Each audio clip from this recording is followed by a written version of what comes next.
जय हिंद मेरे प्यारे छात्र एवं छात्राओं। आज हम बायोलॉजी का तीसरा पार्ट यानी तीसरा वीडियो, पांचवा चैप्टर और छठवां चैप्टर कंट्रोल एंड कोऑर्डिनेशन तथा रिप्रोडक्शन दोनों के प्रमुख ऑब्जेक्टिव का सॉल्यूशन दे रहे हैं। बहुत ही चुनिंदे क्वेश्चनों का संग्रह है, परीक्षा में पूछने लायक क्वेश्चनों को संग्रहित किए हैं। तो प्यारे बच्चों ध्यान से देखिए, समझिए। तो शुरू करते हैं पांचवा चैप्टर, नियंत्रण और समन्वय, control and coordination. Control and coordination. प्यारे बच्चों पहला क्वेश्चन है, शरीर का संतुलन बनाए रखता है। शरीर को मस्तिष्क का कौन सा हिस्सा, कौन सा भाग शरीर को संतुलित करके रखता है, संतुलन बनाए रखता है? पहला है सेरिबेलम, क्रेनियम, मस्तिष्क, स्टेम, सेरिब्रम। तो प्यारे बच्चों मस्तिष्क में शरीर का संतुलन बनाए रखने में मदद कौन करता है? सेरिब्रम। कौन करता है? सेरिब्रम। Option number D. मानव शरीर की सबसे लंबी कोशिका, मानव शरीर की सबसे लंबी कोशिका तंत्रिका कोशिका होती है, जिसे न्यूरॉन भी कहा जाता है। न्यूरॉन भी कहा जाता है। तो क्वेश्चन क्या होगा? क्वेश्चन का आंसर क्या होगा? Option number C, neuron. मानव मस्तिष्क का औसत भार है। प्यारे बच्चों एक आध साल पहले यह क्वेश्चन पूछा गया था, जिसमें ऑप्शन में 1.4 kg था, जबकि बुक में से लिखा हुआ मानव मस्तिष्क का वजन अप्रॉक्स 1.5 kg होता है। तो ऑप्शन में 1.5 kg के बदले 1.4 kg था, तो वही सही था, वही सही था उस अनुसार से। तो अब देखिए इस क्वेश्चन में क्या है, 1 kg, 2 kg, 4 kg कोई नहीं, मतलब मानव मस्तिष्क का वजन 1.5 kg होता है। कितना होता है? अप्रॉक्स 1.5 kg होता है। ऑप्शन में ना 1.5 kg नहीं है, 1 kg है, 2 kg है, 4 kg है, कोई नहीं। तो इस क्वेश्चन के अनुसार ऑप्शन नंबर डी होगा, कारण कि 1.5 है नहीं, इसका अप्रॉक्स वैल्यू 1.5 kg होता है। याद रखिएगा मानव मस्तिष्क का वजन 1.5 kg होता है। इस क्वेश्चन में ऐसा ऑप्शन नहीं है, इसे लिखा होगा इनमें से कोई नहीं। तंत्रिका तंत्र की रचनात्मक एवं क्रियात्मक इकाई को क्या कहते हैं? तंत्रिका तंत्र की रचनात्मक एवं क्रियात्मक इकाई को क्या कहते हैं? यहाँ नेफ्रॉन, न्यूरॉन, सेरिब्रम सभी। प्यारे बच्चों तंत्रिका तंत्र की रचनात्मक एवं क्रियात्मक इकाई को न्यूरॉन कहते हैं। क्या कहते हैं? न्यूरॉन। न्यूरॉन मानव शरीर की सबसे लंबी कोशिका होती है, इसी को तंत्रिका कोशिका कहा जाता है। चलिए क्वेश्चन नंबर 5 पर। क्वेश्चन नंबर 5, निम्न में कौन सा अंग संवेदी ग्राही नहीं है? निम्न में से कौन सा अंग संवेदी ग्राही नहीं है, यानी संवेदनाओं को ग्रहण है? पहला है कान, दूसरा है आंख, तीसरा है नाक, चौथा है दिमाग। चौथा है दिमाग। तो प्यारे बच्चों कान संवेदी ग्राही के अंतर्गत आता है, आंख भी आता, नाक भी आता, लेकिन दिमाग संवेदी ग्राही नहीं है। इनको संवेदना पहुंचती है, तो क्या होगा? दिमाग। मेरु रज्जु निकलता है कहां से? प्रमस्तिष्क से, अनुमस्तिष्क से, पोन्स से, मेडुला से। क्या होगा इसमें? मेडुला से। क्या से होगा? मेरु रज्जु मेडुला से निकलता है।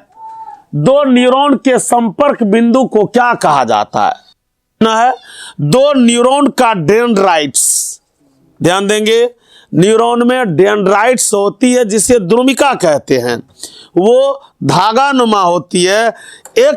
मतलब एक न्यूरॉन और दूसरे न्यूरॉन का डेंड्राइट्स जब मिलता है, तो उस मिलन बिंदु को सिनेप्स कहा जाता है। सिनेप्स का दूसरा नाम याद रखना है, अंतर्ग्रथन भी होता है। सिनेप्स का दूसरा नाम अंतर्ग्रथन भी।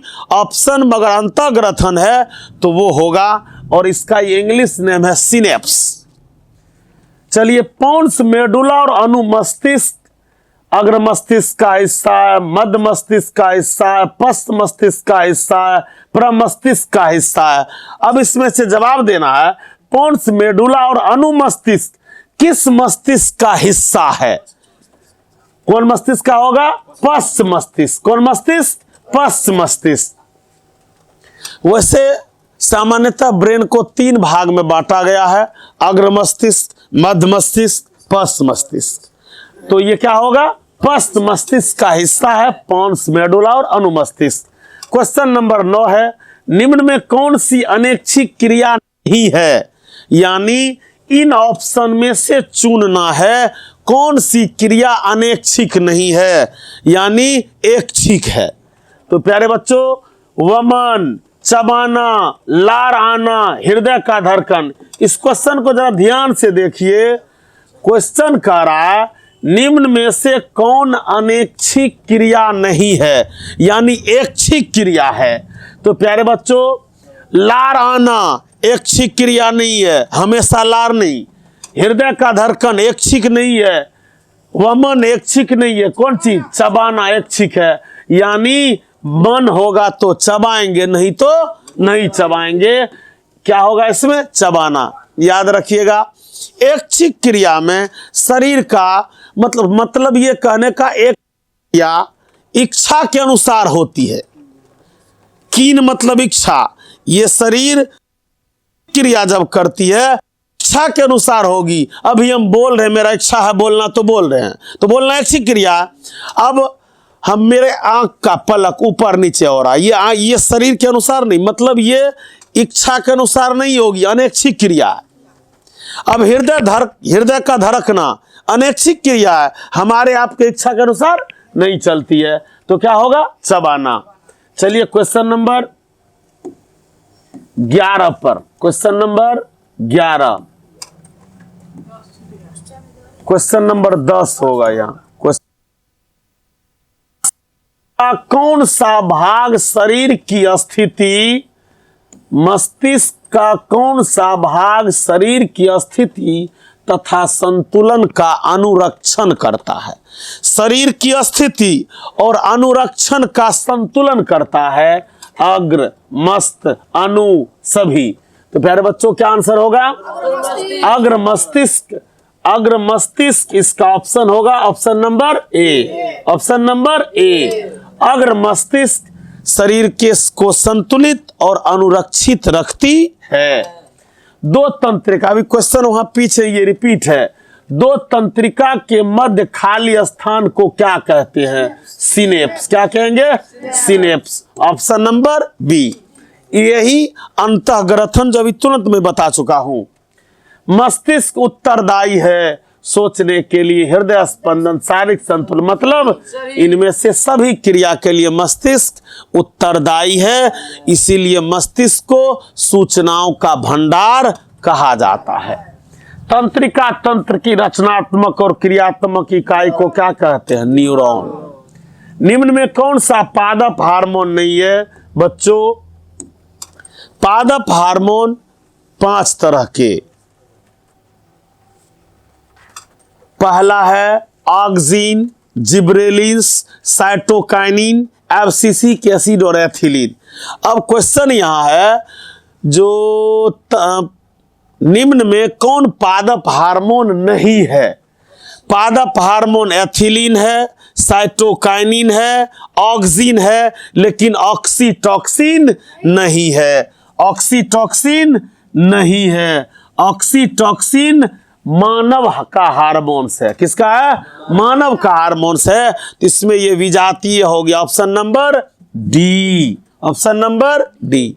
चलिए क्वेश्चन नंबर 15 पर, बीजांड की ओर पराग नलिका की वृद्धि का कारण क्या है? बीजांड की ओर पराग नलिका का ध्यान देना है। हाइड्रोट्रोपिज्म नहीं है, हाइड्रोट्रोपिज जलानुवर्तन है। क्रोमोटोपिज, कैमोटोपिज रसायनानुवर्तन, गुरुत्वानुवर्तन फोटोट्रॉपिज, इसमें क्या होगा, बीजांड की ओर पराग नलिका की वृद्धि का कारण क्रोमोटोपिज्म। कौन चीज है, क्रोमोटोपिज्म। इनमें से कौन पादप हार्मोन है। अब यहां इसमें चुनना है कौन पादप हार्मोन है। यहां ध्यान दीजिए, इंसुलिन हार्मोन्स है मानव का, थायरॉक्सिन भी हार्मोन्स, एस्ट्रोजन भी, इसमें साइटोकाइनिन पादप हार्मोन्स हैं। पादपों में पाया जाने वाला वृद्धि हार्मोन्स निम्न में से कौन सा है। प्यारे बच्चों, ये मानव का है, ये भी मानव का है, ये भी मानव का है, ये है जिब्रेलिन। क्या है, जिब्रेलिन। जड़ का अधोगामी वृद्धि, ध्यान देना है, जड़ हमेशा पृथ्वी के गुरुत्व के दिशा की ओर बढ़ती है नीचे, तो गुरुत्वानुवर्तन का उदाहरण है। किसका है, गुरुत्वानुवर्तन। चलिए क्वेश्चन नंबर 19 पर चलते हैं। क्वेश्चन नंबर 19 है, पादप हार्मोन साइटोकाइनिन सहायक है। पादप हार्मोन्स में साइटोकाइनिन एक हार्मोन्स है पादप का, जो सहायक है तने की वृद्धि में के लिए, प्ररोह के अग्रभाग की लंबाई की वृद्धि के लिए, पादप का प्रकाश की ओर मुड़ने के लिए, इनमें से सभी। बच्चों, पादप हार्मोन में साइटोकाइनिन सहायक है, प्रकाश की ओर मुड़ने के लिए नहीं होगा। बच गया तने की वृद्धि के लिए, प्ररोह के अग्रभाग की लंब में वृद्धि के लिए। तो क्या होगा ऑप्शन, ऑप्शन नंबर क्या होगा, साइटोकाइनिन सहायक है, पादप का प्रकाश की ओर मुड़ने के लिए नहीं होगा, प्ररोह के अग्रभाग की लंबाई में वृद्धि के लिए नहीं होगा, तने की वृद्धि के लिए नहीं होगा। पादप हार्मोन में साइटोकाइनिन का काम है तने की वृद्धि के लिए, तने की वृद्धि के लिए। लेकिन इस पर डॉट है, पादप हार्मोन साइटोकाइनिन, साइटोकाइनिन पादप हार्मोन्स है। अब पादप हार्मोन्स का, साइटोकाइनिन हार्मोन्स का काम पादप का प्रकाश की ओर मुड़ने के लिए नहीं, प्रकाशानुवर्तन के काम होता है, प्ररोह के अग्रभाग की लंब में वृद्धि के लिए नहीं। ऑप्शन नंबर ए ही होगा। कौन सा पादप हार्मोन पत्तियों को मुरझाने के लिए उत्तरदायी है। एब्सिसिक एसिड का काम है, एब्सिसिक एसिड को वृद्धि रोधक हार्मोन्स कहा जाता है। तो इसमें क्या होगा, एब्सिसिक एसिड। कौन एसिड, पेड़ पौधों में एब्सिसिक एसिड को वृद्धि रोधक हार्मोन्स कहा जाता है, जो पेड़ पौधों की वृद्धि को अवरुद्ध करती है, रोकती है। तो पत्तियों को मुरझाने का भी काम एब्सिसिक एसिड का ही है। जिब्रेलिन है, एक पादप हार्मोन है, जिब्रेलिन एक पादप हार्मोन है। तो इसमें पादप नहीं है लेकिन हार्मोन है, इधर का ये ऑप्शन इसके लायक नहीं है। क्या होगा ये, हार्मोन, चूंकि वसा एंजाइम कार्बोहाइड्रेट अलग चीज होता है। ऑक्सिन है एक हार्मोन, ऑक्सिन क्या है, एक हार्मोन है, पादप हार्मोन है। कौन सा हार्मोन है, पादप हार्मोन्स। चलिए क्वेश्चन नंबर 23 पर, पादप हार्मोन का उदाहरण है। अब इसमें से पादप हार्मोन को चुनना है। पेप्सिन नहीं है, एड्रिनल नहीं है, टेस्टोस्टेरोन नहीं है, क्या है, ऑक्सिन। क्या है, ऑक्सिन। लेटेक्स सामान्यतः कहाँ पाया जाता है, ध्यान देना है। लेटेक्स का रंग दूधिया होता है, याद रखोगे, लेटेक्स का रंग दूधिया होता है। कनेल के फूल को तोड़ोगे, पत्ते को तोड़ोगे, दूध जैसा निकलेगा। आक के पत्ते को तोड़ो, बरगद के पत्ते को तोड़ो, पीपल के पत्ते को तोड़ो, तो दूध जैसा पदार्थ जो निकलता है वही है लेटेक्स, जिसका रंग दूधिया होता है। तो प्यारे बच्चों, लेटेक्स सामान्यतः पीपल में भी, पीला कनेर में भी, बरगद में भी, अर्थात इनमें से सभी। किशोरावस्था में स्रावित होता है। जरा ध्यान देंगे, किशोरावस्था में ये स्पष्ट नहीं है कि लड़का और लड़की, इसीलिए इसमें गिनती दोनों की होगी। तो किशोरावस्था में लड़कों में टेस्टोस्टेरोन और लड़की में एस्ट्रोजन, तो ये दोनों ऑप्शन होगा, अर्थात ऑप्शन नंबर डी, ए और बी। चूंकि किशोरावस्था में युवक युवती का चर्चा नहीं है, इसीलिए दोनों का कॉम्बिनेशन होगा। चलिए, रक्त में शर्करा का स्तर नियंत्रित कौन करता है, जरा ध्यान देंगे। हमारे शरीर में रक्त में जो होती ग्लूकोज की मात्रा होती है उसी को शर्करा कहते हैं, जिसको इंसुलिन नामक हार्मोन्स कंट्रोल करती है। तो प्यारे बच्चों, आंसर क्या होगा, इंसुलिन। अब यहां क्वेश्चन है नर हार्मोन मादा हार्मोन, एंजाइम तो नहीं होगा, पाचक रस नहीं है।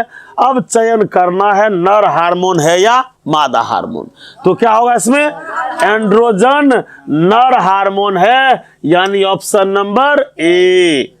अब अगला क्वेश्चन है, टेस्टोस्टेरॉन स्रावित होता है। प्यारे बच्चों, टेस्टोस्टेरॉन नर हार्मोन्स है जो किशोरावस्था में स्रावित होती है, शरीर में उत्तेजना लाती है, शारीरिक ग्रोथ बढ़ाती है। ऐसे समझ लड़कों में यौवन के लक्षण को मतलब दिखाने का काम करती है। वो टेस्टोस्टेरॉन है जो नर का वृषण स्रावित करता। क्या स्रावित करता, वृषण। मनुष्य के शरीर की सबसे बड़ी ग्रंथि, पहले से भी आप पढ़ते आ रहे हैं, लीवर, यकृत। कौन सा पिट्यूटरी ग्रंथि से निकलने वाला हार्मोन से, जरा ध्यान देना है। थायरॉक्सिन, थायराइड थायरॉक्सिन हार्मोन है थायराइड द्वारा। एंड्रोजन नहीं होगी, इंसुलिन, लैंगरहंस की द्वीपिका। वृद्धि हार्मोन, कौन हार्मोन होगा, वृद्धि हार्मोन। से रासायनिक दूत है, तो प्यारे बच्चों रासायनिक दूत हार्मोन्स को कहा जाता है। किसको, हार्मोन्स। कौन अंतःस्रावी और बहिःस्रावी ग्रंथि एक जैसा नहीं कार्य नहीं करता। प्यारे बच्चों, यहां क्वेश्चन देखिए से, क्वेश्चन यहां कुछ मिस है लिखने में। मतलब कौन अंतःस्रावी और बाह्य ग्रंथि एक जैसा कार्य कर, यानी अंतःस्रावी और बाह्यस्रावी ग्रंथि का कार्य करता है अग्न्याशय। कौन करता है, अग्न्याशय। यहां मतलब समझिए, अंतःस्रावी और बहिःस्रावी ग्रंथि का काम अग्न्याशय करता। कोई डाउट? अब यहां नहीं गलत लिखा गया, यानी याद रखिएगा, अपने लोग के शरीर में एक अंतःस्रावी ग्रंथि है जो दोनों ग्रंथि की तरह काम करता अग्न्याशय। इसे कौन हार्मोन, थायराइड ग्रंथि थायरॉक्सिन हार्मोन्स, पाराथायराइड ग्रंथि पाराथायरॉक्सिन ग्रंथि। उसको पवटू ग्रंथि कहते हैं, थायराइड को अवटू ग्रंथि कहते हैं। थायराइड ग्रंथि कौन हार्मोन स्रावित करती है, थायरॉक्सिन। से कौन अंतःस्रावी ग्रंथि है। प्यारे बच्चों ध्यान देना, यहां ग्रंथि का नाम चुनना है, ना कि हार्मोन्स का। तो देखिए, इंसुलिन हार्मोन्स है, थायरॉक्सिन हार्मोन्स है, एंड्रोजन भी, लेकिन इसमें अंतःस्रावी ग्रंथि कौन है, पिट्यूटरी। इसी को पीयूष ग्रंथि, अवटू ग्रंथि। कौन ग्रंथि, अवटू ग्रंथि का थायरॉक्सिन हार्मोन बनने के लिए आवश्यक है। प्यारे बच्चों, अभी हमने बताया थायराइड अवटू ग्रंथि कहा जाता है। थायराइड को अवटू ग्रंथि, याद रखिएगा, थायराइड ग्रंथि का नाम अवटू ग्रंथि है। क्वेश्चन क्या है, इनमें से कौन अंतःस्रावी ग्रंथि है। क्वेश्चन को ठीक किया गया, जरा ध्यान से देख सुन। अंतःस्रावी ग्रंथि है, ना कि हार्मोन्स, ऐसा नहीं है। ग्रंथि का नाम हम आपको पढ़ाए हैं।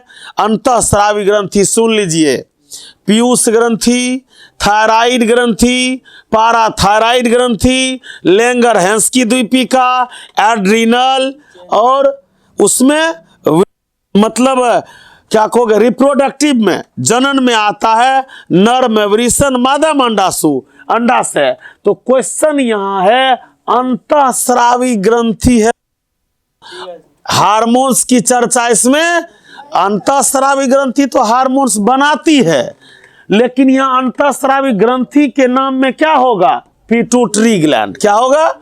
चूंकि ये सब हार्मोन्स है, ये ग्लैंड है। अबटू ग्रंथि, थायरॉक्सिन, ध्यान देना है, थायराइड ग्रंथि का दूसरा नाम अबटू ग्रंथि है। इस ग्रंथि का काम है थायरॉक्सिन हार्मोन को स्रावित करना। और याद रखिए, थायरॉक्सिन हार्मोन्स को बनने के लिए सोडियम चाहिए। क्या चाहिए? सोडियम के कारण ही संश्लेष आती है थायरॉक्सिन। तो सबसे अहम भूमिका होती है, याद रखिएगा, थायरॉक्सिन हार्मोन्स के बनने के लिए सोडियम नितांत जरूरी है, तबे थायरॉक्सिन का संश्लेषण होगा, नहीं तो नहीं होगा। इंसुलिन की मधुमेह नामक बीमारी, कौन बीमारी? गांव घर में लोग चीनिया बीमारी कहता है, डायबिटीज इसी को कहते हैं, शुगर इसी को कहते हैं। किसकी कमी से? इंसुलिन की कमी से। तो यहां एक क्वेश्चन याद रखिएगा, इंसुलिन हार्मोन्स है जो डैश नामक ग्रंथि स्रावित करती है, अग्न्याशय की लेंगरहैंस की द्वीपिका नामक ग्रंथि इंसुलिन हार्मोन्स स्रावित करती है। तो इंसुलिन की कमी से चीनी बीमारी होती है, जिसको शुगर कहते हैं, डायबिटीज कहते हैं, मधुमेह कहते हैं, उसी का नाम है। एक चीज याद रखिएगा, चीनी खाने से चीनी बीमारी होता नहीं है, लेकिन किसी को डायबिटीज अगर है तो शर्करा युक्त चीज खाने से डायबिटीज बढ़ जाता है। और ये लाइलाज बीमारी है, चीनी का कोई जड़ से सॉल्यूशन नहीं है। आप अपने स्वास्थ्य पर ध्यान रखेंगे, भोजन पर ख्याल रखेंगे, तब आप जी पाएंगे, नहीं तो ये जिंदा भूत की तरह काम करता है। अब अगला क्वेश्चन, क्वेश्चन नंबर 37 पर, क्वेश्चन नंबर 37 है, निम्न में किसे बर्थ हार्मोन्स कहा जाता है? प्यारे बच्चों, बर्थ हार्मोन्स ऑक्सीटॉक्सिन को कहा जाता है। याद हो गया होगा, बर्थ हार्मोन ऑक्सीटॉक्सिन को कहा जाता है। Option number B. Corpus luteum से स्रावित हार्मोन्स है प्रोजेस्टेरॉन। कौन सा है? कॉपर ल्यूटी से एक हार्मोन स्रावित करती है, जो क्या है? प्रोजेस्टेरॉन। किशोरावस्था में होने वाले शारीरिक परिवर्तन को क्या कहते हैं? ध्यान है? किशोरावस्था में होने वाले शारीरिक परिवर्तन का कारण। अब यहां क्वेश्चन ध्यान से देखो, किशोरावस्था है, ना नर के बारे में चर्चा है, ना नारी की, यानी ना लड़का ना लड़की, मेल फीमेल की चर्चा नहीं है, इसीलिए क्वेश्चन कंबाइंड होगी। क्या होगी? अब दोनों में, लड़का और लड़की में शारीरिक परिवर्तन जब किशोरावस्था में होती है तो कारण, ये हार्मोन्स इसका कारण होगा। तो लड़कों में ये और लड़कियों में ये, तो दोनों मिला के ये मिला के वो बन गया कौन? ऑप्शन नंबर डी, यानी ऑप्शन नंबर ए और बी दोनों होगा। निम्न में कौन पुरुष हार्मोन्स है? यानी पुरुष में कौन सा हार्मोन्स है, इसमें चुनना है। प्यारे बच्चों, निम्न में कौन पुरुष हार्मोन है? ध्यान दोगे, पुरुष हार्मोन्स है, यानी नर हार्मोन्स इसमें से चुनना है। देखिए, एस्ट्रोजन, इंसुलिन, एड्रिनलिन, नर मादा सब में हार्मोन्स है, लेकिन इसमें से टेस्टोस्टेरॉन केवल पुरुष के लिए। ऑप्शन नंबर सी होगा। अब अगला क्वेश्चन है 42। मनुष्य 42 नहीं 41। मनुष्य मस्तिष्क का सबसे बड़ा भाग, मस्तिष्क का सबसे बड़ा भाग हमने अभी बताया, इसको फोर ब्रेन कहते हैं, इसको मिड ब्रेन कहते हैं, इसको हिंड ब्रेन कहते हैं। अग्र मस्तिष्क, मध्य मस्तिष्क, पश्च मस्तिष्क। अब इसी में पार्टीशन है, इसी में पार्टीशन है। या अभी बताए थे क्वेश्चन कुछ देर पहले, मस्तिष्क का औसतन भार 1.5 kg होता है, और इसका जो आयतन होता है लगभग 1.6 लीटर, 1 यानी 1600 ml। अब यहाँ क्वेश्चन है सबसे बड़ा भाग, बताइए कौन सा होगा? ध्यान दोगे, प्रमस्तिष्क, मध्य मस्तिष्क, सेरिबेलम, कोई नहीं, सेरिबेलम तो होगा नहीं। क्या होगा इसमें? प्रमस्तिष्क। क्या होगा? प्रमस्तिष्क। इस मस्तिष्क का सबसे बड़ा सा पार्टीशन है। Option number A. मनुष्य में ऐच्छिक गति का नियंत्रण कौन करता है? ध्यान दोगे, यहां दीर्घिकार छुटा हुआ है।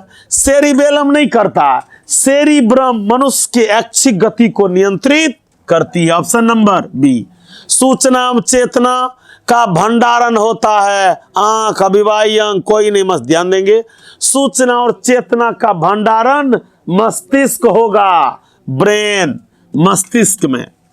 न्यूरॉन में केंद्रक कहां पाया जाता? ध्यान देना है, न्यूरॉन का जो ऊपर वाला हिस्सा है वो ताराकार होती है। क्या होती है? ताराकार। उसके स्टार जैसे मुंह पर डेंड्राइट्स होती है और बीच वाला भाग साइटोन होता है। साइटोन के बीच में केंद्रक होती है। साइटोन के बीच में केंद्रक होती है। तो क्या होगा इसमें? साइटोन। निश्चल कणिकाएं कहां पाई जाती है? सिनेप्स में नहीं होगी, एक्सोन, साइटोन। ध्यान दीजिए, क्वेश्चन पर ध्यान देना है। निश्चल कणिकाएं कहां पाई जाती? ध्यान देंगे, निश्चल कणिकाएं। साइटोन एक मुख्य भाग है तंत्रिका कोशिका का, जो निश्चल कणिकाएं साइटोन में पाई जाती है। अब क्वेश्चन पूछे साइटोन क्या है, तो आप कहोगे साइटोन तंत्रिका कोशिका का एक प्रमुख भाग है जिसमें केंद्रक पाया जाता है। अगला, स्मरण शक्ति का मुख्य केंद्र, मतलब मेमोरी कैपेसिटी, मेमोरी को एक जगह स्टोर करके रखने वाला मस्तिष्क का कौन सा हिस्सा होगा? ऑप्टिक नहीं होगी, कोई नहीं, ऐसा नहीं है। अब ऑप्शन हमको इसमें दो तरह का आया, एगो सेरिब्रम, दूसरा सेरिबेलम। क्या होगा? सेरिब्रम। सेरिब्रम है स्मरण शक्ति का मुख्य केंद्र, मुख्य केंद्र, main power of memory capacity. चलिए, प्रतिवर्ती क्रिया कौन है? ध्यान देना है, प्रतिवर्ती क्रिया अनैच्छिक क्रिया होती है। कौन सी क्रिया होती है? अनैच्छिक। अब चुनिए, अनैच्छिक क्रिया में क्या होगा? हृदय होगा। आपको कारण, रक्तदान हम कर सकते हैं, रक्तदान हम कर सकते हैं, ये ऐच्छिक है। लार आना, लार मतलब मुंह में स्प्लिट बनना, ये ऑटोमेटिक चीज होता है। तो इसमें ये भी हो सकता है, हृदय भी, लेकिन मुख्य आंसर इसमें क्या होगा? हृदय। लार आना भी प्रतिवर्ती क्रिया का है, लेकिन लार ऑटोमेटिक बनते रहता है। कभी कभी विशेष लार भी बनती है, जब इमली का नाम लिया जाता है, या जो बच्चे मीट मछली खा रहे हैं, आकस्मिक उसको भूख लगा हुआ है, कह दिए चलो मीट बना हुआ, तुरंत मुंह में पानी आ जाता है, लार बनना है वो। लेकिन यहाँ क्या होगा? हृदय। एस्ट्रोजन स्रावित करता है वृषण, अंडाशय, हृदय, ये तो नहीं होगा। एस्ट्रोजन मादा हार्मोन से, कौन हार्मोन से? टेस्टोस्टेरोन नर हार्मोन से, एस्ट्रोजन मादा हार्मोन से। तो मादा हार्मोन्स में भी अंडाशय एस्ट्रोजन स्रावित करती है। वृद्धि हार्मोन के कम स्रावित होने से बौनापन, कौनपन? भुट्टापन, जिसको कहते हैं बौना। वृद्धि हार्मोन अगर कम स्रावित होगी तो बौनापन होगा, और अधिक होगी तो बृहत्तता होती है, बड़ा। रक्त में कैल्शियम की मात्रा को पाराथायरॉक्सिन कंट्रोल करती है। रक्त में कैल्शियम की मात्रा को पाराथायरॉक्सिन, पाराथायरॉक्सिन एक हार्मोन है जो पाराथायराइड नामक ग्रंथि स्रावित करती है। चलिए, क्वेश्चन लास्ट है इसका, 51 नंबर पर। बहुमूत्रता नामक बीमारी किसकी अधिकता से होती है? प्यारे बच्चों, यहां जरा ध्यान देने योग्य बात है। एडीएच और वेसोप्रेसिन सेम चीज है। एडीएच और वेसोप्रेसिन सेम चीज है। वेसोप्रेसिन और एडीएच इसी का शॉर्ट फॉर्म, इसको वेसोप्रेसिन कहते हैं, याद रखिएगा इसको। ऑप्शन में इससे पहले क्वेश्चन में मिस गलती से इसमें लग गया था, दोनों आंसर होगा इसका, लिखने में कुछ मिस है। एडीएच वेसोप्रेसिन है, याद रखिएगा। जब अपने लोग के शरीर में वेसोप्रेसिन ज्यादा बनने लगता है तो बार बार मूत्र विसर्जन की बातें आती है, दौड़ दौड़ के टॉयलेट जाना पड़ता है। गांव घर में इसी को छुलमुत्ती के नाम से जाना जाता है। तो उस समय उस छुलमुत्ती को कंट्रोल कर, छुलमुत्ती का मतलब यह हुआ कि बार बार टॉयलेट दौड़ के आना। एक चीज और याद रखिएगा, ये बार बार मूत्र विसर्जन की क्रियाएं मन में जब आती है, करने को प्रेरित होते हैं, तो ये डायबिटीज का भी लक्षण होता है। लेकिन डायबिटीज में लक्षण जब होगी तो मूत्र उस समय ज्यादा कुछ गाढ़ा होगा। क्या होगा? गाढ़ा। लेकिन जब वेसोप्रेसिन अधिक हो जाती है तो बार बार टॉयलेट जाने का मन करेगा, तुरंत जाना तुरंत आना, इसीलिए गांव घर में उसे छुलमुत्ती कहते हैं। तो विज्ञान वेसोप्रेसिन नाम का टैबलेट बना रखी है। एक टैबलेट खाने से शरीर पूरा कंट्रोल में आ जाती है, फिर टॉयलेट का सिस्टम सीधा हो जाता है। तो 5वां चैप्टर जो कंट्रोल और कोऑर्डिनेशन था, उसमें 51 क्वेश्चन का संग्रह है, जिसमें एक क्वेश्चन अभी डॉटफुल है। चलिए क्वेश्चन नंबर नहीं, क्वेश्चन नहीं, अब रिप्रोडक्शन है। जीव जनन कैसे करते हैं? जीव जनन कैसे करते हैं? जीवों में जनन, रिप्रोडक्शन इन ऑर्गेनिज्म, जीवों में जनन, जीव ही जनन करेंगे। जनन एक प्रक्रम है जिसमें जीव अपने जैसे संतानों की उत्पत्ति करती है, ये जनन होता है। जनन मुख्य रूप से 2 तरह का, अलैंगिक जनन और लैंगिक जनन। लैंगिक जनन और अलैंगिक जनन दोनों में विषमता है।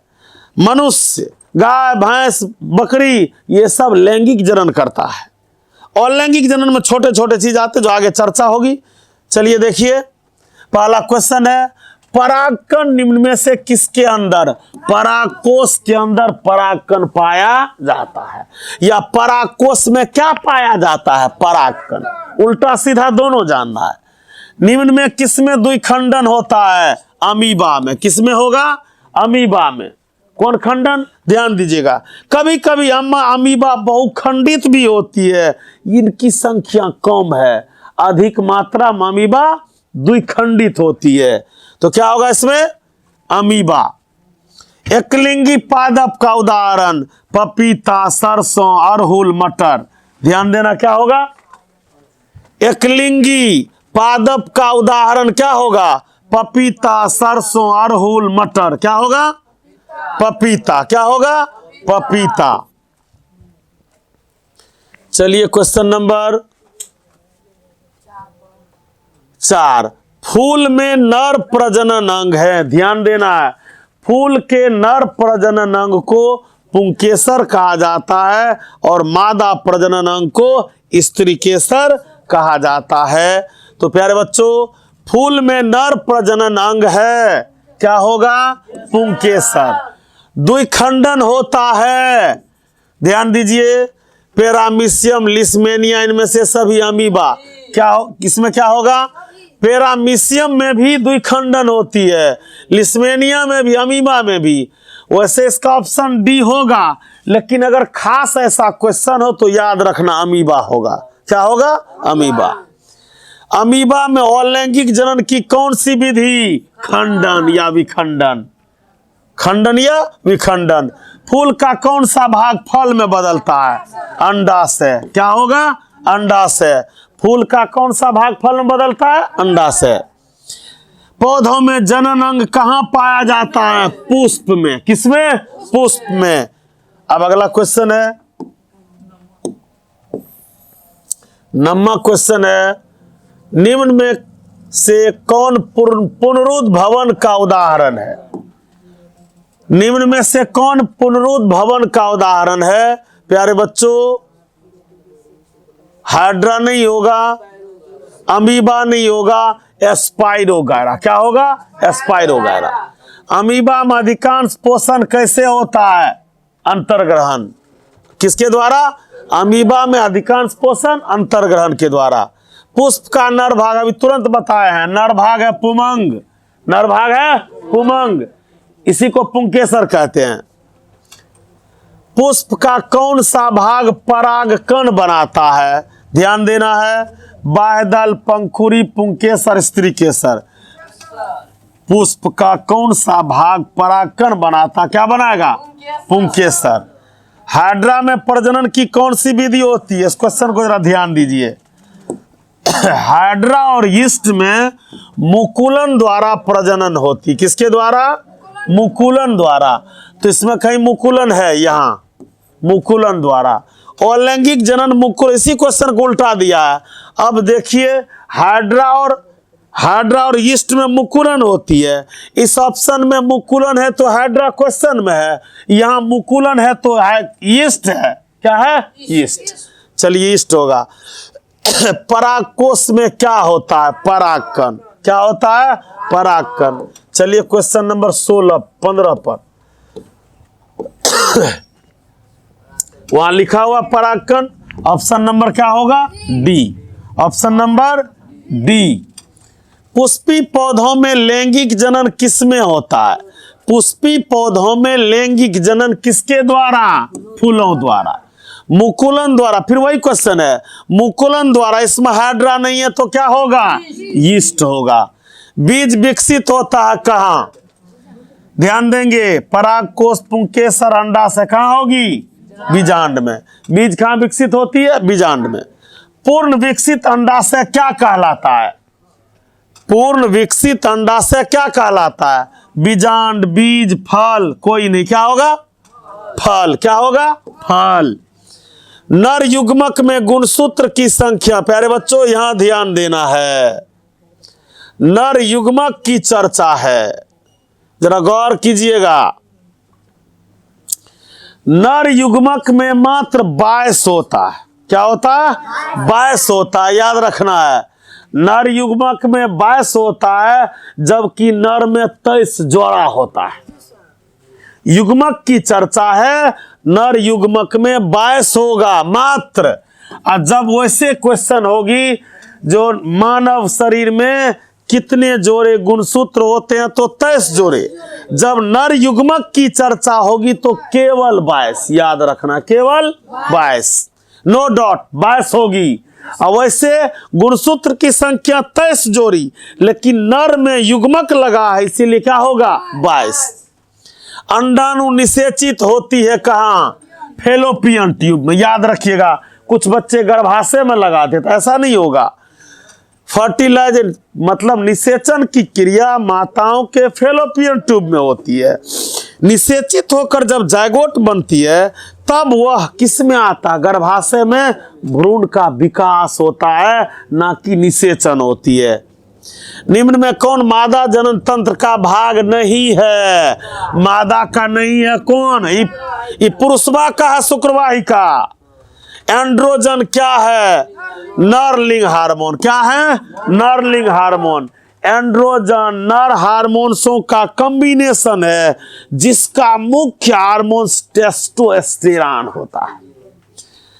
निम्न में कौन उभयलिंगी है? केंचुआ। कौन उभयलिंगी है? केंचुआ। चलिए क्वेश्चन नंबर 25 पर, क्वेश्चन नंबर 25 पर, शुक्राणु का निर्माण वृषण में। याद रखना, नर में शुक्राणु का निर्माण वृषण में, मादा में अंडाणु का निर्माण अंडाशय में। निम्न में नर युग्मक कौन है? शुक्राणु। नर युग्मक को शुक्राणु कहते हैं, मादा युग्मक को अंडाणु कहते हैं। नर युग्मक को शुक्राणु, मादा युग्मक को अंडाणु। चलिए क्वेश्चन नंबर 27 में, मानव में नर जनन ग्रंथि है। मानव में याद रखिएगा, नर का मुख्य जनन ग्रंथि वृषण है, चूंकि वृषण ही शुक्राणु बनाता है। वृषण ही शुक्राणु बनाता है। अगर वृषण शुक्राणु न बनाए तो उसी को लोग हिजरा कहता है, उसी को लोग हिजरा। यानी वैसे हिजरा में और सब सिस्टम होता है। हिजरा में मतलब क्या कहोगे, लड़के और लड़की, उसमें भी दो फर्क है। मादा संरचना वाली होगी, मादाओं का सब कुछ होगा, लेकिन वेजिनल पार्ट्स नहीं होती है।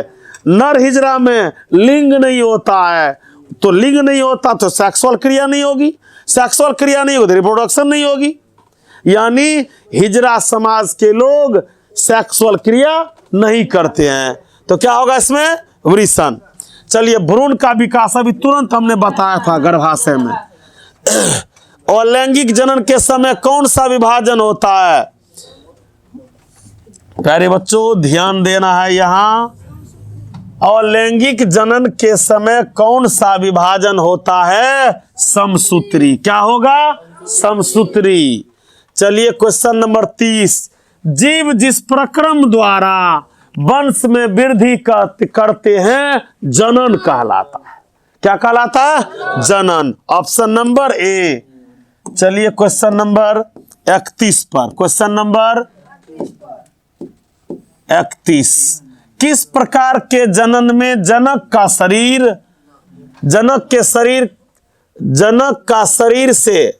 के शरीर से कलिका निकलती है? प्यारे बच्चों ध्यान देना है। हाइड्रा एक ऐसा जीव है जिसके जनक के शरीर से मुकुल निकलते, मुकुल को प्रवर्ध करते। वैसे अगर देसी भाषा में तो टेटर। क्या होता? टेटर। तो यही कौन चीज होगी? मुकुलन। मुकुलन में मुकुल होती है। मुकुलन को बडिंग कहा जाता। क्या कहा जाता? बडिंग। किसमें अपखंडन द्वारा जनन होती है? प्यारे बच्चों ध्यान देना है। यीस्ट नहीं होगी, लेस्मीनिया नहीं होगी, एस्पाइरोगायरा। स्त्री केसर में उपस्थित होता है। ध्यान दीजिएगा, स्त्री केसर के 3 हिस्सा याद रखिएगा। वर्तिकाग्र और अंडाशय। वर्तिकाग्र और अंडाशय से लिखा हुआ ऑप्शन नंबर डी। पौधों को कायिक प्रवर्धन द्वारा उगाया जाता है। प्यारे बच्चों गुलाब को भी, गन्ना को भी, अंगूर को भी, अर्थात क्या हो गया? सभी। यीस्ट में क्वेश्चन रिपीट है, कौन होगी? मुकुलन। चलिए क्वेश्चन नंबर 36 पर। Question number 36। स्वपरागन किसमें होती है? स्वपरागन किसमें होती है? प्यारे बच्चों चर्चा है उभयलिंगी, एकलिंगी, अलिंगी सभी। क्या होगा? ध्यान दीजिएगा, स्वपरागन की क्रिया उभयलिंगी में होती है, यानी जिस जीव में नर और मादा एक में ही होता है उसमें कौन परागन होगी? स्वपरागन। पुष्प में निषेचन कहाँ होता है? पुष्प में निषेचन की क्रिया कहाँ होगी? बीजांड के भीतर।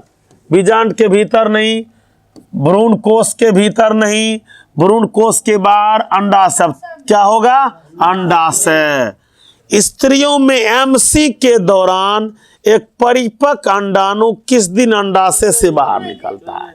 प्यारे बच्चों एमसी का मतलब मेंस्ट्रुअल साइकिल, जिसे मासिक धर्म कहा जाता है, हर माताओं में होती है। ये मेंस्ट्रुअल साइकिल 10-11 वर्ष की उम्र से लड़कियों में शुरू होती है और 50 वर्ष तक लमसम जाते जाते क्रिया बंद होती है। तो उस समय रखिएगा, मेंस्ट्रुअल क्रिया के ठीक बीच वाला दिन 14वां दिन। कौन दिन? 14वां दिन। ये अति संक्रमण काल होता है। इस टाइम में नर मादा के संपर्क से फर्टिलाइजेशन होती है। डीएनए कहाँ उपस्थित होती है? केंद्रक में। किसमें? अगर कोशिका रहता तो कोशिका भी, चूंकि कोशिका के केंद्रक में होता है, कोशिका के केंद्रक में। अगला क्वेश्चन है, डीएनए हो गया। किस मार्ग से शुक्राणु और मूत्र बाहर निकलता है? अब यहां देखिए, शुक्राशय लिखा हुआ गलत है, शुक्राशय। मूत्र मार्ग, शुक्रवाहिनी कोई नहीं। ध्यान देना है, क्या होगा? मूत्र मार्ग। प्यारे बच्चों एक मिनट समझना है, नरों में टॉयलेट द्वार और सेक्सुअल द्वार एक ही होता है। उसी को 2 हिस्सा में एक भाग है जिसको प्रोस्टेट ग्लैंड कहा जाता है, जो सेक्सुअल क्रिया की सेक्सुअल पीरियड में मूत्र द्वार को बंद कर देती है और सेक्सुअल क्रिया शुरू होती है, और टॉयलेट के समय सेक्सुअल क्रिया को बंद रखती है, टॉयलेट द्वार खुला रखती है। नरों में एक ही द्वार होता है, मूत्र विसर्जन के लिए भी और शुक्राणु को भेजने के लिए भी। तो क्या होगा इसमें? क्वेश्चन नंबर क्या होगा? मूत्र मार्ग। कौन सा हार्मोन किशोरों में यौवन के लक्षणों का नियंत्रण करता है? यहां देखिए किशोरों है, किशोरियों नहीं है। क्या होगा? टेस्टोस्टेरॉन। जब बाल्यावस्था के बाद किशोरावस्था में प्रवेश करता है तो ये टेस्टोस्टेरॉन हार्मोन्स बनता है। इस ये किशोरावस्था में जब ये हार्मोन्स बनता है तो लड़के लोग को लड़कियों के प्रति यानी मेल को फीमेल के प्रति अट्रैक्ट होती है, लुका छिपी शुरू हो जाता है इस उम्र में। क्लोरोफिल वर्णक का रंग है हरा। क्या है? हरा। अब यहां क्वेश्चन है, शुक्राणु और अंडाणु के संयोग से क्या बनता है? शुक्राणु और अंडाणु के संयोग से क्या बनता है? क्वेश्चन आगे है, शुक्राणु और अंडाणु संयोग करेगी तो क्या बनाएगी? जायगोट। क्या बनाएगी? जायगोट। यहां है option number C. Option number C. किशोरावस्था में होने वाला परिवर्तन प्यूबर्टी कहलाता है। किशोर एवं किशोरियों के शरीर में प्रमुख हार्मोन्स के कारण जो किशोरावस्था में यौवन को प्रतिमान करता दिखाता है, तो ये लड़की और लड़का में अलग अलग हार्मोन्स है। जब किशोर मतलब ऐसा आप समझ लीजिए, जन्म से 5 वर्ष तक की आयु के उम्र के बच्चों को शैशवावस्था कहा जाता है। 5 वर्ष से 10 वर्ष तक के बच्चों को बाल्यावस्था, और 10-11 वर्ष से लेकर 18-19 वर्ष तक की आयु के बच्चों को किशोरावस्था। तो जो ही बाल्यावस्था से किशोरावस्था में प्रवेश करता है तो नर मतलब लड़का और लड़की में अलग अलग 2 हार्मोन्स होती है जो शरीर में एक्टिवनेस लाती है। मूछ दाढ़ी लड़का माने लगता है, शरीर में विशेष प्रकार की महक होने लगती है, मेल फीमेल के प्रति अट्रैक्ट होने लगता है। तो यही है तो प्यूबर्टी। क्या कहेंगे? नवजात शिशु का वजन, नवजात शिशु का वजन 2.5 से 3.5 kg ऐसा माना जाता है। अंड प्रजक कौन है? मेढक। ये बाह्य निषेचन करता है। कौन लैंगिक जनन संचारित रोग नहीं है? प्यारे बच्चों, निमोनिया को सेक्सुअल संचारित रोग से कोई मतलब, यानी नर और नारी जो सेक्स की क्रिया करती है उससे संबंधित ये तीनों बीमारियां हैं, लेकिन निमोनिया एक बुखार है, ये सेक्सुअल लुका छिपी वाली बीमारी नहीं है। आई तो समझो जानलेवा बीमारी ही है एड्स। अनैतिक यौन संबंध से फैलता एड्स, एक्वायर्ड इम्यूनोडिफिशियेंसी सिंड्रोम। और याद रखिएगा एड्स का मुख्य कारक है HIV, वायरस जनित रोग है ह्यूमन इम्यूनो वायरस। असुरक्षित संभोग, देख असुरक्षित संभोग के बाद अंडाणु का निषेचन को रोका जाता है। ध्यान दीजिए, मतलब जब लड़का लड़की कभी गलती के वजह से एक दूसरे से संबंध बना लेता है और डॉट हो जाता है कहीं लड़की प्रेग्नेंट ना हो जाए, गर्भावस्था में ना आ जाए, तो उसके मतलब उस समय पछताने से कोई फायदा नहीं। उस समय होता क्या, सेक्सुअल क्रिया के 72 घंटे के अंदर अगर ऐसा डॉट है मे बी प्रेग्नेंट हो सकते हैं, तो उस समय विज्ञान एक दवा बना रखी है अनवांटेड 72। उस समय कंडोम लगाने से कुछ होने वाला मतलब ये आफ्टर सेक्सुअल क्रिया के बाद, यहां लिखा हुआ है। असुरक्षित संभोग का मतलब संभोग करने के बाद को असुरक्षित, यानी मेंस्ट्रुअल क्रिया के दौरान अब किस तिथि में सेक्सुअल क्रिया हुई इस पर डॉट होता है। तो सेक्स क्रिया के 72 घंटे के अंदर बाजार में अनवांटेड 72 टैबलेट उपलब्ध होती है। ये मतलब अगर गर्भ कहीं निषेचन हो गया हो तो उसे ये तोड़कर डेड कर देती है, तोड़कर डेड कर देती है, प्रेग्नेंट होने नहीं देती है। प्रेग्नेंट का मतलब तो सब कोई समझता होगा। लैंगिक जनन में मुख्य कोशिका का विभाजन, लैंगिक जनन में मुख्य कोशिका का विभाजन कौन होगा? अर्धसूत्री। क्या होगा? अब पुरुष का मैथुन अंग है, शिश्न को कहा जाता है, जिसे इंग्लिश में पेनिस कहते हैं। प्यारे बच्चों, आज कंट्रोल एंड कोऑर्डिनेशन 5वां तथा रिप्रोडक्शन 6ठा, 5 और 6 दोनों अध्याय खत्म हुआ। इसमें 1-2 क्वेश्चन डॉट वाला रह चुका है, जिसे मैं अगले वीडियो में साफ करूंगा। ठीक, तो प्यारे बच्चों, अब इसमें बचा है आनुवंशिकता और एक लास्ट चैप्टर है पर्यावरण से संबंधित। अगले वीडियो में हम 7वां और 8वां दोनों चैप्टर का मुख्य ऑब्जेक्टिव जो लिखे हैं उसको प्रस्तुत करेंगे। तो प्यारे बच्चों, आप सबों को ये वीडियो कैसा लगा? अच्छा लगा होगा तो लाइक, कमेंट और सब्सक्राइब करें। मिलते हैं अगले वीडियो में। धन्यवाद।